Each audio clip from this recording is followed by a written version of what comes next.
Partons pour la ville 3 fois sainte, Jérusalem, prise dans une nouvelle spirale de violence depuis au moins un mois, un sujet de Monir Souci. Le cycle de la violence et des représailles, toujours à l'œuvre en Israël et en Cisjordanie. L'enterrement d'un Palestinien de 13 ans aujourd'hui, après une nuit d'affrontements, illustre la tension. Hier, des heurts ont opposé des Palestiniens à l'armée israélienne. Une flambée de violence pour protester contre la fermeture de l'accès de la vieille ville de Jérusalem aux Palestiniens. Une décision des autorités israéliennes en réaction aux récentes agressions. La semaine dernière, 2 colons juifs ont été abattus dans leur voiture et 2 hommes poignardés par un Palestinien de 19 ans sur le chemin du mur des Lamentations. En toile de fond, c'est toujours l'accès à l'esplanade des mosquées et aux lieux saints qui crispe les relations. Pour essayer de contenir la situation qui pourrait dégénérer en une nouvelle intifada, Benyamin Netanyahou, le Premier ministre israélien, a donné carte blanche à ses services de sécurité. On l'a entendu, au cœur des tensions, un lieu précis, petit, l'esplanade des mosquées pour les musulmans, mont du temple pour les juifs. Pourquoi ce lieu cristallise-t-il autant les tensions? À qui profitent ces tensions? Voici quelques-unes des questions que je vais poser à mon premier invité, Vincent Lemire. Bonjour. Bonjour. Vous êtes historien, maître de conférences à l'université de Marne-la-Vallée, grand spécialiste de Jérusalem. Et la première question que j'ai envie de vous poser, c'est qu'est-ce qui fait la sacralité de ce lieu, aussi bien pour les musulmans que pour les juifs? En fait, ce lieu, il est sacré pour les 3 monothéismes. Pour les juifs, pour les musulmans, mais aussi pour les chrétiens. Pour les juifs, parce que c'est le lieu de construction du temple. Alors, premier temple, on ne sait pas, mais deuxième temple, ça c'est certain, à l'époque romaine. Les archives en attestent, le temple qui a été détruit définitivement en 70, ça c'est pour les juifs. Pour les musulmans, c'est aussi le lieu du temple. Hein. L'islam est une religion abrahamique, hein, donc c'est le lieu du rocher d'Abraham, c'est le lieu où on commémore le sacrifice ou le quasi-sacrifice de Isaac, Ismaël. Mais pour les chrétiens aussi, c'est un lieu en fait sacré. Il y avait le Templum Domini pendant les croisades. Le seul avantage des chrétiens, c'est qu'ils ont le Saint-Sépulcre pas très loin, donc ils se sont mis de côté. Donc c'est un lieu sacré pour les 3 monothéismes, pour le judaïsme à l'évidence. Pour l'islam, c'est le Dôme du Rocher, c'est le bâtiment islamique le plus ancien conservé à ce jour, 691, quelques décennies seulement après la révélation du prophète. Puis c'est le lieu qui commémore, selon la théologie musulmane, le voyage nocturne du prophète entre Jérusalem et Médine. Donc oui, c'est un lieu d'une sacralité Et alors immense. le mur des Lamentations, qu'on comprenne bien, ça correspond à quoi? Alors le mur des Lamentations, en fait il y a 2 lieux. Il y a une esplanade en hauteur. À peu près 500 mètres sur 300, Voilà. avec deux mosquées, d'où le nom, l'esplanade des mosquées. Voilà, 2 mosquées. Et puis des madrasas, et puis des écoles coraniques, etc. Ça, c'est un lieu plan, horizontal, surélevé. Et puis, en dessous, mais ce qui est en fait le soutien de l'esplanade, on a le mur des Lamentations, hein, qui est un lieu vertical. Et Que l'on voit d'ailleurs derrière vous. Voilà, sur lequel devant lequel prient les juifs religieux depuis très longtemps, depuis l'époque moderne, hein, à coup sûr. Alors en tout cas, avant déjà la création d'Israël, ce lieu est déjà un lieu de conflictualité. On va revenir en 1928, et déjà des tensions sur fond d'accès à ce lieu sacré pour les juifs et pour les musulmans. Peut-être vous pouvez en dire quelques mots. En fait, c'est au moment où les lieux saints de Jérusalem sont pris dans la concurrence des nationalités, c'est-à-dire au début du XXe siècle, que ces lieux saints vont se mettre en tension.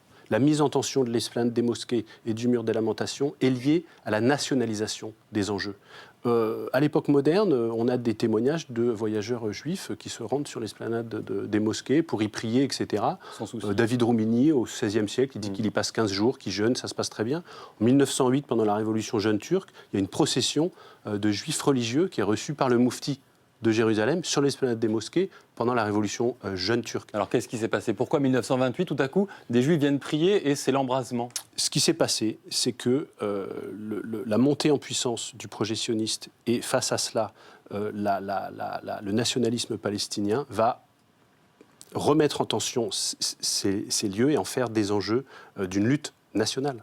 C'est ça qui va véritablement créer le problème. 1928, c'est pas grand-chose.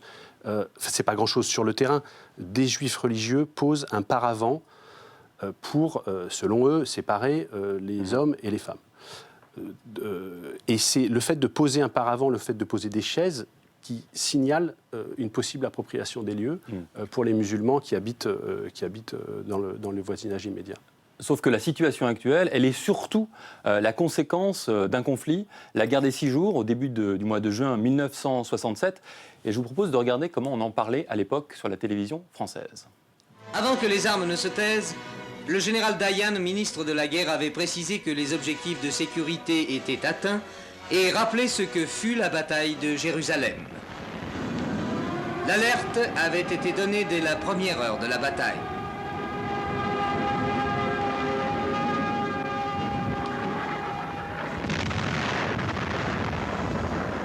Pour venir à bout de la résistance des éléments jordaniens, il faudra malheureusement livrer des combats acharnés dans la vieille ville. Après 48 heures de lutte, la ville arabe tombera. 2000 années de dispersion se trouvent miraculeusement effacées. Et le mur des lamentations, où le général Dayan et les membres du gouvernement sont venus immédiatement en pèlerinage, est devenu pour les Israéliens le mur de la joie. La phase militaire du conflit israélo-arabe est terminée. Elle aura été fulgurante. La phase diplomatique commence. Elle sera sans doute infiniment plus longue.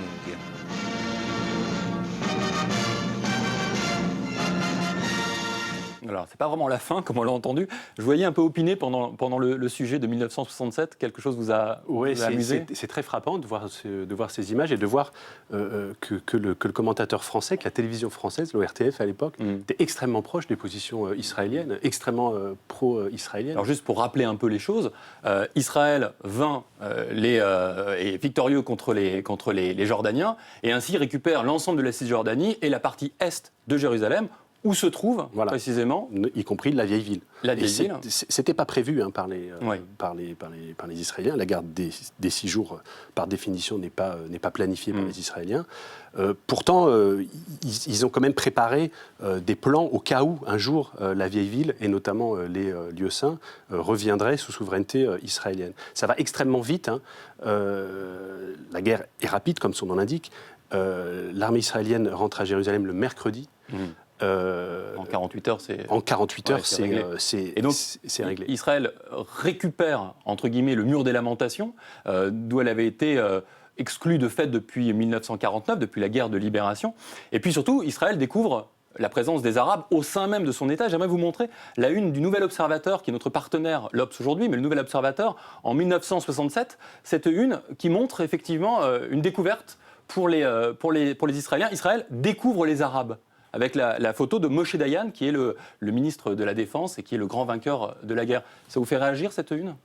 Oui, c'est assez frappant si on la remet dans le contexte actuel, dans le contexte de 2015. Les observateurs notent souvent qu'aujourd'hui, il y a un fossé entre les Israéliens et les Palestiniens depuis la deuxième intifada, et que les Israéliens ne connaissent plus les Palestiniens et que les Palestiniens non plus. Il y a eu en fait un moment, entre 67 et les années 80, non pas de coexistence, mais en tout cas d'interconnaissance et d'interrelation entre les deux. En tout cas, depuis 1967, Israël n'a pas lâché la Cisjordanie, a lâché Gaza, mais pas la Cisjordanie, pas Jérusalem-Est. Et vous allez entendre ce que Moshe Dayan explique à la télévision sur un reportage français de Panorama, l'émission de Panorama, une émission d'actualité.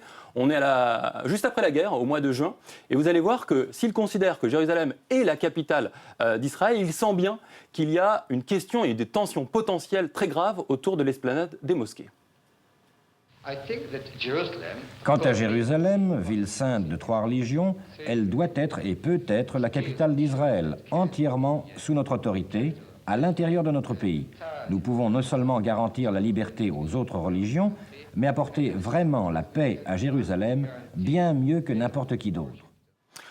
Alors, bon, il y a bien sûr la partie Jérusalem, capitale éternelle d'Israël, mais il y a aussi une vraie avancée. C'est-à-dire que ce qu'on entend peut-être moins aujourd'hui, c'est qu'il est en train de préparer ce qu'on appelle le statu quo, à savoir un accès pour les Arabes, pour les musulmans, à l'esplanade des mosquées, et en revanche, pas d'accès pour les Juifs qui sont cantonnés, entre guillemets, au mur des lamentations. Ouais. Alors en fait, le statu quo, il est bien plus ancien que ça. Le statu quo, c'est déjà à l'époque ottomane, on parle de statu quo, il date en gros du XVIe siècle.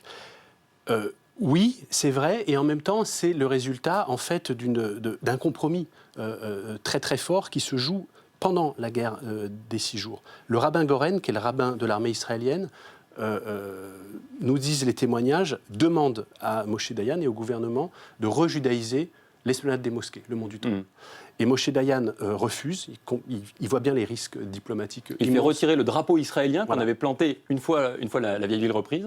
Il fait retirer le drapeau israélien de l'esplanade des mosquées. Et par contre, la contrepartie, c'est qu'on va construire devant le mur des Lamentations un grand parvis, qui est celui qu'on connaît Oui, aujourd'hui. sur les photos de tout à l'heure, on voyait un simple couloir devant le mur. Un couloir qui faisait 3-4 mètres. Donc on va construire un grand parvis. Pour ça, on va évacuer en 2 heures 1200 habitants à peu près de ce qu'on appelait le quartier des Maghrébins. Ils sont évacués le mercredi soir, en 2 heures.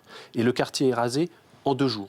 Au premier Shabbat qui suit la guerre des 6 jours, c'est-à-dire le vendredi de cette fameuse semaine, le vendredi qui suit la prise de la ville, le mercredi, les Israéliens peuvent célébrer un Shabbat devant le mur des Lamentations, débarrassés, entre guillemets, du quartier des Maghrébins et de ses habitants. Donc il y a à la fois un compromis, il y a à la fois... Il y a une mainmise israélienne tout de même voilà, sur le lieu. il y a finalement, on va se partager les lieux. Les musulmans sur l'esplanade et les juifs sur, devant le mur des Lamentations, débarrassés du quartier des Maghrébins. Sauf que ce partage va être remis en cause quasiment dès l'origine par les ultra-religieux israéliens, juifs, qui veulent monter, prier sur ce qu'ils appellent le mont du Temple et ce que les musulmans appellent l'esplanade des mosquées.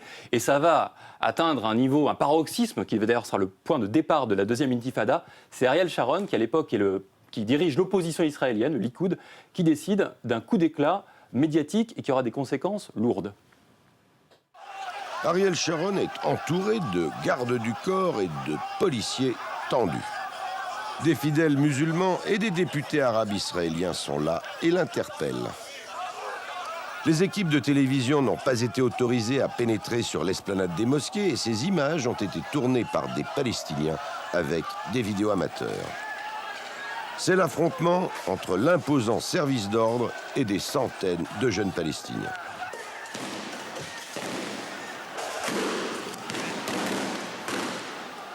Il n'y a que des blessés légers, une vingtaine de policiers et 10 manifestants. La conclusion de M. Sharon. Je suis venu avec un message de paix. Je crois que nous pouvons vivre avec les Palestiniens. Je suis venu voir ce qu'il se passe sur le lieu le plus sacré du judaïsme. Ce n'était pas une provocation. La provocation venait de l'autre côté. Alors, c'est pas la première fois qu'on va instrumentaliser ce lieu. Provocation, pas provocation. Provocation, évidemment. D'ailleurs, il dit le mot. Hein. Oui. Il se grille tout seul. Hein. Il dit c'est pas une provocation, c'est voilà, c'est évident. Mais c'est une provocation, c'est un jeu politique. Oui, parce qu'effectivement, c'est l'opposition de droite, tenue aussi par... qui a besoin des voix des nationalistes religieux. Mais est-ce que 15 ans plus tard, parce qu'on est 15 ans après ça, on est dans le même temps politique, dans le même temps, le même temps médiatique et politique? On est dans la même séquence, mais très, très, très largement accentuée. Hein. Ce qu'on vient de voir, les images qu'on vient de voir de 2000, c'est la rupture du statu quo, c'est la rupture du compromis de 67. Cette rupture, bon, c'est le coup de Sharon de 2000, et ensuite c'est la deuxième intifada, comme on le sait. Et puis aujourd'hui, ça continue, mais c'est presque pire, parce que c'est pas seulement un candidat aux élections qui fait un coup politique. C'est maintenant, de façon très quotidienne, beaucoup de juifs religieux qui montent. Il y a maintenant des autorités rabbiniques qui autorisent et même qui encouragent à monter sur l'esplanade des mosquées. Avant, c'était un peu en secret, quoi. Avant, c'était non seulement en secret, mais les autorités rabbiniques israéliennes interdisaient. Pourquoi ? Parce que sur un plan religieux, on ne peut pas monter sur l'esplanade des mosquées parce qu'on ne sait pas où était le temple, donc on ne sait pas où était le Saint du Saint, et on ne peut pas prier. À part le grand prêtre, personne ne doit rentrer dans le Saint du Saint. Donc ce statu quo-là, y compris du point de vue rabbinique, est rompu. Il y a de plus en plus de visites, il y a des députés qui montent, il y a des députés du Likoud, il y a des membres du gouvernement qui montent régulièrement. Donc moi qui suis sur les lieux très très souvent, je vois clairement qu'il y a là des provocations de plus en plus nombreuses, de plus en plus fréquentes.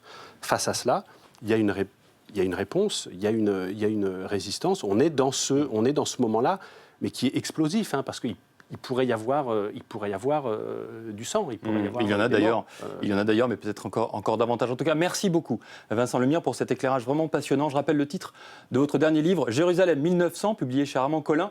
Et cela mérite d'être signalé, un livre en cours de publication en arabe et en hébreu, ce qui n'est pas si fréquent pour un livre d'histoire sur la région. Merci beaucoup, Vincent Lemire. Merci.